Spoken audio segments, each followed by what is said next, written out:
வணக்கம். இன்றைக்கி நம்ம வீடியோவில் டேஸ்டியான உதிரியான தக்காளி சாதம் செய்ய போகிறோம். இந்த தக்காளி சாதம் பண்ணுறதுக்கு நமக்கு என்னென்ன பொருள்லாம் தேவை, இதை எப்படி பண்ணலாம் அப்படிங்கிறத வாங்க வீடியோக்குள்ளே போய் பார்க்கலாம். நான் இன்றைக்கி இந்த தக்காளி சாதத்தை வடிச்சிட்டு அதுக்கு பிறகு மசாலா கூட கலந்து செய்ய போகிறேன். உங்களுக்கு விருப்பம் அப்படின்னா இந்த மாதிரி செஞ்சுக்கோங்க. நல்லாவே உதிரியாக வரும்.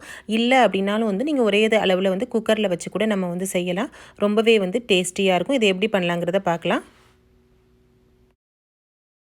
இப்போ நாம் அடுப்பில் பாத்திரத்தை வச்சுட்டு 2 டேபிள் ஸ்பூன் அளவுக்கு நான் நெய்யை சேர்க்குறேன். இது கூடவே 2 டேபிள் ஸ்பூன் அளவுக்கு கடலை எண்ணெயை சேர்த்துக்கிறேன். உங்களுடைய விருப்பத்துக்கு தகுந்த மாதிரி எண்ணெயோட அளவும் நெய்யோட அளவையும் நீங்கள் சேர்த்துக்கோங்க. எண்ணெயும் நெய்யும் நல்லா காஞ்சி வந்த பிறகு 1 டீஸ்பூன் கடுகு, 1 டீஸ்பூன் ஜீரகம், இது ரெண்டையும் சேர்த்துட்டு நம்ம பொரிய விட்டுறலாம். கடுகும் ஜீரகமும் நல்லா பொரிஞ்சு வந்துருச்சு. இந்த டைமில் 1 டேபிள் ஸ்பூன் அளவுக்கு கடலைப்பருப்பு, 1 டேபிள் ஸ்பூன் வெள்ளை உளுந்து சேர்த்துட்டு நல்லா பொரிய விட்டுடலாம். ரெண்டுமே செவந்து வந்த பிறகு 1 இன்ச்சு சைஸுக்கு மட்டும் நான் இஞ்சி எடுத்திருக்கேன். 2 பல்லு பூண்டு, இது ரெண்டையுமே கேரட் துருவுற கட்டையில் துருவி எடுத்திருக்கேன். நீங்கள் அதிகமான அளவு இஞ்சி பூண்டு சேர்க்கணும்னு அவசியம் இல்லை. இது ஃப்ளேவருக்காக மட்டும்தான். அதனால் கம்மியான அளவில் நம்ம சேர்த்துக்கிட்டால் ரொம்பவே வாசமாக இருக்கும். இப்போ நல்லா நம்ம வதக்கிக்கலாம். இந்த இஞ்சி பூண்டோட பச்சை வாசனம் எல்லாம் போய் நல்ல ஒரு வாசம் வர ஆரம்பிக்கும். அது வரைக்கும் நீங்கள் வதக்கிக்கோங்க. இப்போ நல்லாவே வதங்கி வந்துருச்சு. இந்த டைமில் 2 வரமிளகாய், 2 பச்சை மிளகாய், இது ரெண்டையுமே நம்ம சேர்த்து வதக்கிக்கலாம்.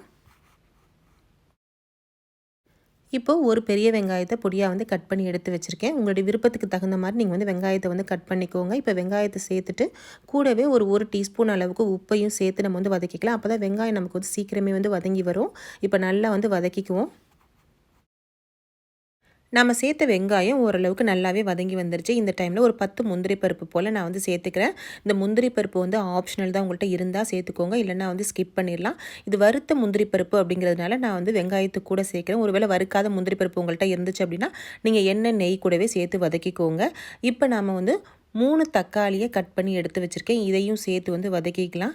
நல்ல பழமான பெரிய தக்காளியாக 3 தக்காளியாக கட் பண்ணி வச்சுருக்கேன். உங்கள்கிட்ட ஒருவேளை சின்ன தக்காளியாக இருந்தால் 4 தக்காளி பழம் கூட நீங்கள் சேர்த்துக்கலாம். இப்போ தக்காளியை நல்லா குலைவாக மசியை நல்லா வதக்கி எடுத்துக்குவோம்.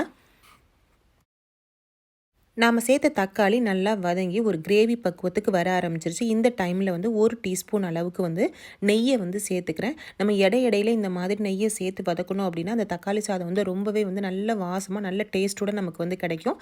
அதுக்காக வதக்கிக்கலாம். இப்போ நல்லா தக்காளி வதங்கி வந்த பிறகு ஒரு 1/4 டீஸ்பூன் அளவுக்கு மஞ்சள் பொடியை நம்ம சேர்த்துக்கலாம். இப்போ நம்ம காரத்துக்காக 1 டீஸ்பூன் மிளகாத்தூள், 1/2 டீஸ்பூன் அளவுக்கு சாம்பார் பொடியை சேர்த்து வதக்கிக்குவோம். உங்களுடைய காரத்துக்கு தகுந்த மாதிரி இதை கூட குறைச்சி சேர்த்துக்கோங்க. நான் ஏற்கனவே வரமிளகாய், பச்சை மிளகாய்லாம் சேர்த்துருக்கிறதுனால 1 டீஸ்பூன் அளவுக்கு மட்டும் ஆட் பண்ணிக்கிறேன். நீங்கள் உங்களுடைய தேவைக்கு தகுந்த மாதிரி ஆட் பண்ணிக்கோங்க. இப்போ நல்லா மிளகாத்தூள் சாம்பார் பொடியோட பச்சை வாசனை போகிற அளவு ஒரு 5 நிமிஷத்துக்கு வதக்கிக்கோங்க. வதக்கிறப்போ உங்களுக்கு பிடிக்கிற மாதிரி இருந்துச்சுன்னா கொஞ்சமாக எண்ணெயை விட்டுட்டு வதக்கிக்கோங்க. இது கூடவே வாசத்துக்காக கொஞ்சமாக பெருங்காய பொடியையும் சேர்த்து நம்ம வதக்கிக்கலாம். இப்போ நாம் கொஞ்சமாக கொத்தமல்லி இலையும் தூவிட்டு நம்ம கலந்து விட்டுட்டு எந்த அளவுக்கு உங்களுக்கு உப்பு தேவையோ அந்த அளவுக்கு நீங்கள் பார்த்துட்டு உப்பையும் சேர்த்து நம்ம நல்லா வதக்கிக்கலாம். இப்போ நம்ம இந்த தக்காளி சாதத்துக்கு தேவையான உப்பை சேர்த்து நல்லா வதக்கி விட்டுட்டு கூடவே லாஸ்ட்டாக 1 கப் அளவுக்கு, அதாவது 200லேருந்து 250 மில்லி அளவுக்கு தண்ணியை நம்ம இதில் சேர்த்துடலாம். தண்ணியை சேர்த்துட்டு நல்லா ஒரு 10 நிமிஷத்துக்கு கொதிக்க விட்டுடலாம் மீடியம் ஃப்ளேமில் வச்சுட்டு. அப்போ தான் நம்ம சேர்த்த தக்காளி வெங்காயம் எல்லாம் நல்லா வதங்கி ஒரு தொக்கு பக்குவத்துக்கு வந்துடும். அதுக்கு பிறகு நம்ம ஸ்டவ்வை ஆஃப் பண்ணிவிட்டு சாதத்தை இது கூட சேர்த்து நம்ம கலந்து விட்டுடலாம். இந்த தக்காளி சாதத்துக்காக நான் பாஸ்மதி அரிசியை நல்லா உதிரியாக வடித்து எடுத்து வச்சுருக்கேன். நீங்கள் இதை ரெடி பண்ணுறதுக்கு 1/2 மணி நேரத்துக்கு முன்னாடியே அரிசியை ஊற வச்சுட்டு நல்லா தண்ணியை கொதிக்க வச்சு நீங்கள் வேக வச்சு எடுத்து வச்சுக்கோங்க. உங்களுடைய பக்குவத்துக்கு தகுந்த மாதிரி நீங்கள் வேக வச்சு எடுத்துக்கோங்க. இப்போ நம்ம ரெடி பண்ண மசாலா நல்லாவே ஒரு தொக்கு பக்குவத்துக்கு வந்துருச்சு. லாஸ்ட்டாக ஒரு ஃப்ளேவருக்காக 1 டீஸ்பூன் அளவுக்கு நெய்யை நம்ம கலந்துடலாம். நீங்கள் இதே தக்காளி சாதத்தை நீங்கள் குக்கரில் செய்கிறீங்க அப்படின்னா நல்லா ஒரு தொக்கு பக்குவத்துக்கு நமக்கு தக்காளி வெங்காயம் எல்லாம் வதங்கி வந்த பிறகு லாஸ்ட்டாக நம்ம அரிசியை சேர்த்துட்டு 1 கப் அரிசிக்கு 1/2 கப் அளவுக்கு தண்ணியை சேர்த்துட்டு ஒரு விசில் மட்டும் வச்சுக்கோங்க. ஒரு விசில் வந்த பிறகு அடுப்பை லோ ஃப்ளேமில் வச்சுட்டு 5 நிமிஷத்துலேயே நம்ம ஸ்டவ்வை ஆஃப் பண்ணிட்டோம் அப்படின்னா நல்ல உதிரியாக நமக்கு தக்காளி சாதம் ரெடி ஆயிரும். இப்போ நம்ம வடித்து சேர்க்கறதுனால இப்போ அரிசியை நம்ம சாதத்தை நல்லா இது கூட கலந்துடலாம். மசாலா கூட கலந்து விட்டுட்டோம் அப்படின்னா நல்லாவே நமக்கு உதிரியாக நல்ல டேஸ்ட்டாக நமக்கு தக்காளி சாதம் கிடைக்கும். மசாலா கூட சாதத்தை சேர்த்துட்டு கூடவே கொஞ்சமாக கொத்தமல்லி இலையும் சேர்த்துட்டு 1 டீஸ்பூன் அளவுக்கு நெய்யை சேர்த்துக்கோங்க. உங்களுக்கு விருப்பம் இருந்தால் அப்படின்னா நெய்யை சேர்த்துக்கோங்க, இல்லைனா கூட விட்டுடலாம். இப்போ நல்லாவே மசாலா கூட வந்து நம்ம வந்து கலந்து விட்டுருவோம். சாதத்தை நம்ம இந்த மாதிரி மசாலா கூட வந்து மிக்ஸ் பண்ணி செய்கிறப்ப இந்த மாதிரி ஃபோர்க்கு இருந்து நீங்கள் வந்து மிக்ஸ் பண்ணிங்க அப்படின்னா நல்ல சாதம் வந்து உடையாமல் உதிரி உதிரியாக நமக்கு வந்து கிடைக்கும். இப்போ நல்லாவே வந்து கலந்து விட்டுறலாம். இதே தக்காளி சாதத்தை நம்ம புதினா கரம் மசாலா தூள்லாம் சேர்த்துட்டு பிரியாணி ஸ்டைல்லையும் நம்ம வந்து பண்ணலாம். அதுவும் வந்து டேஸ்ட்டாக இருக்கும், வித்தியாசமான ஸ்டைலில் இருக்கும். உங்களுக்கு அந்த ரெசிபி வேணும் அப்படின்னா அதுக்கான லிங்க்கை வந்து நான் டிஸ்கிரிப்ஷன் பாக்ஸில் கொடுக்குறேன், நீங்கள் வந்து பார்த்து தெரிஞ்சுக்கோங்க.